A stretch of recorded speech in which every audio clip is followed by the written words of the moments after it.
Escorted by armour, curtains closed. Inside are said to be some of the latest civilians to evacuate the unbridled hell of Azovstal steel plant in Mariupol. Yet these are Russian troops escorting them out, not the United Nations who helped evacuate earlier in the week. Ukrainian soldiers here Friday said one of theirs died and 6 were injured in an evacuation bid.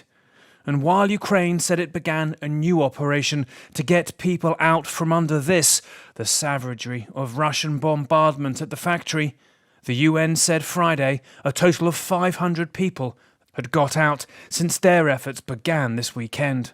Many, many more desperate to flee. Battered and uninhabitable as much of Mariupol is, still ahead of Monday's Victory Day, it appears the city's drama theatre, its basement packed with children when it was bombed by Russia, killing hundreds, is now being cleared up, excavated. These satellite images, first on CNN, showing rubble visible in April, gone in recent days. Vehicles lined up and the ground around the theatre cleared to make it more presentable. It's not clear why they are tidying the scene of what many called a war crime.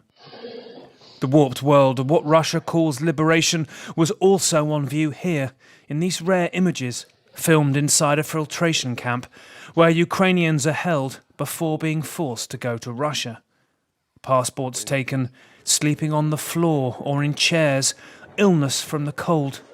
All part of the experience of liberation, according to one woman whose father was there.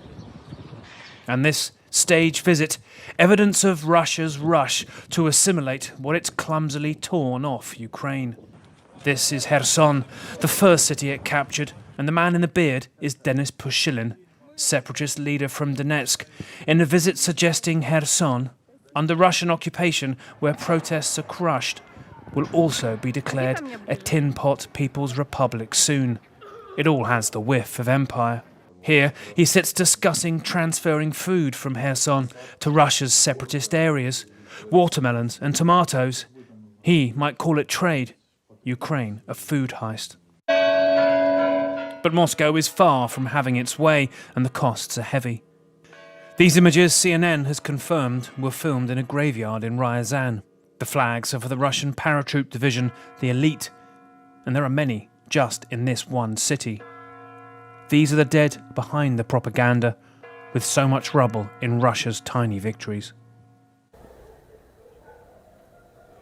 Now, Pamela, while of course we are looking at incremental advances by Russia in territory here inside of Ukraine, there are concerns certainly that ahead of Monday's May the 9th victory parades, where Russia traditionally celebrates its victory over Nazis, curious that they would choose to revive that in the ludicrous notion of the ideology supporting their invasion of Ukraine, that there may be some bid by Russia to take extra territory or a final push in the days ahead. Specifically also in the east, Severodonetsk, one of the towns there, is concerned that maybe that might be the focus of a renewed Russian effort. But still, Ukraine pushing back on many occasions, but deep anxiety for the 72 hours ahead around that victory parade.